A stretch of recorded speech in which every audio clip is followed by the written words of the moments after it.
सुप्रभात बच्चों, आज हम करते हैं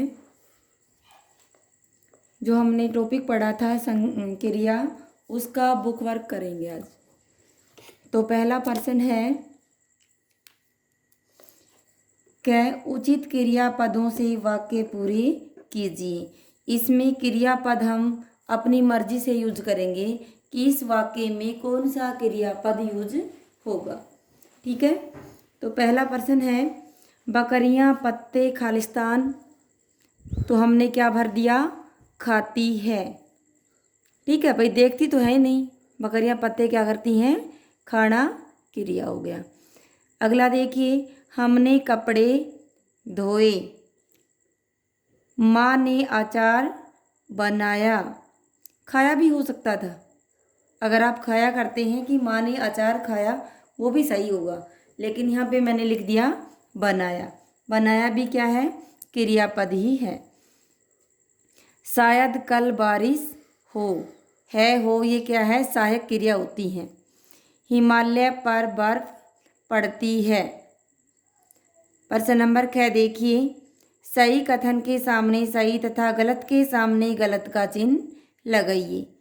तो बच्चा सो गया, इस वाक्य की क्रिया सो गया है, तो बिल्कुल सही है, क्रिया क्या है, सोना। अगला है प्राणीवाचक कर्म के साथ को कारक चिन्ह का प्रयोग नहीं होता, तो क्या है, ये गलत है, होता है। दादी जी ने डाकिये से पत्र पढ़वाया, इस वाक्य में प्रेरणार्थक क्रिया है, तो बिल्कुल है, क्योंकि दादी ने पत्र खुद ना पढ़कर किससे पढ़वाया, डाकिये से। रोहित पत्र लिखता है, इस वाक्य की क्रिया सकर्मक है, बिल्कुल है। हमने प्रश्न किया कि रोहित क्या पढ़ता है, तो उत्तर क्या आया हमारे पास, पत्र। अगला है रजत खेलना चाहता है, इस वाक्य की क्रिया अकर्मक है, तो ये भी सही है, क्योंकि हमने प्रश्न किया तो उत्तर हमारे पास ये नहीं आया कि वो क्या खेलना चाहता है।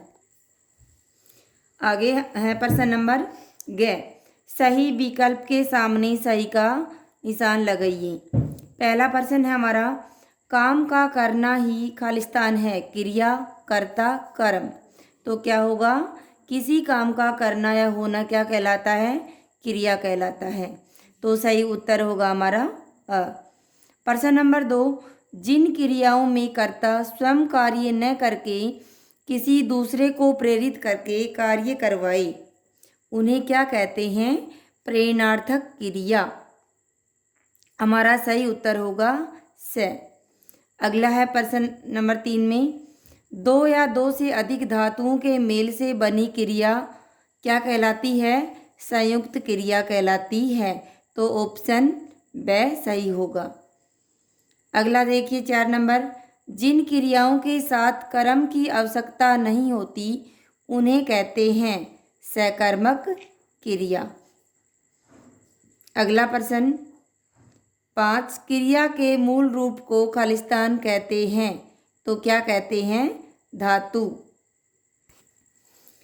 तो प्रश्न नंबर 6, निम्नलिखित प्रश्नों के उत्तर दीजिए। ये सारे 5-6 प्रश्न हैं, इनको आप क्या करेंगे, अपनी फेयर नोटबुक में लिखेंगे। ठीक है, इनकी मैं PDF बनाऊंगी और आपके पास भेज दूंगी। प्रश्न नंबर 8 में देखिए, निम्नलिखित वाक्यों में क्रिया का रूप पहचान कर लिखिए। आपको वाक्य पढ़ना है और उसमें क्रिया का रूप पहचानना है कि कौन सी क्रिया है। सूर्य उदय हो रहा है, कौन सी क्रिया है, अकर्मक। क्यों, क्योंकि हमें ये नहीं पता कि सूर्य किस दिशा में कहाँ पर उदय हो रहा है। साधु चल दिए, अकर्मक क्रिया, क्यों है, क्योंकि हमें ये नहीं पता कि साधु कहाँ चल दिए। अगला देखिए, माली फूल चुन रहा है, तो ये कौन सी होगी, सकर्मक क्रिया। क्यों, माली क्या चुन रहा है भाई, फूल, हमें पता है। मैंने बाजार से मिठाई खरीदी, इसमें भी कौन सी क्रिया होगी, सकर्मक, क्योंकि प्रश्न करेंगे कि मैंने बाजार से क्या खरीदा, उत्तर क्या आ गया, मिठाई। मिठाई कर्म है, तो सकर्मक क्रिया। पर अगला देखिए 5 नंबर, लड़के खेलते रहे, इसमें कौन सी क्रिया होगी? अकर्मक क्रिया। और ये अकर्मक क्रिया क्यों है? क्योंकि हमें ये नहीं पता कि लड़के क्या खेलते हैं। भी लड़के खेलते रहे, तो उत्तर नहीं आया क्या खेलते रहे। अगला है प्रश्न नंबर 6, निम्नलिखित वाक्यों में से मुख्य तथा गौण कर्म छांटिए।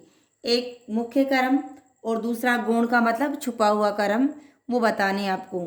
गरिमा ने राधा को चित्र दिखाया, तो चित्र क्या हो गया? मुख्य कर्म, और गौण कर्म क्या होगा? राधा। किसान बैलों को गांव ले जाता है, तो गांव क्या है? मुख्य कर्म, और गौण कर्म क्या हो गया? बैलों।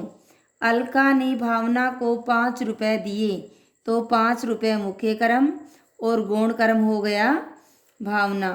मैंने रोहित को गेंद दे दी, तो गेंद हो गया मुख्य कर्म और गौण कर्म हो गया रोहित। अरुण ने रचना को कलम दी, तो कलम तो क्या है? मुख्य कर्म, और रचना क्या है? गौण कर्म।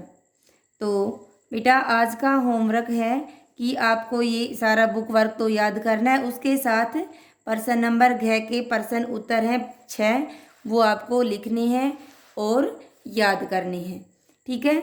और एक चैप्टर पीछे वाला छूट गया, कौन सा? कारक वाला।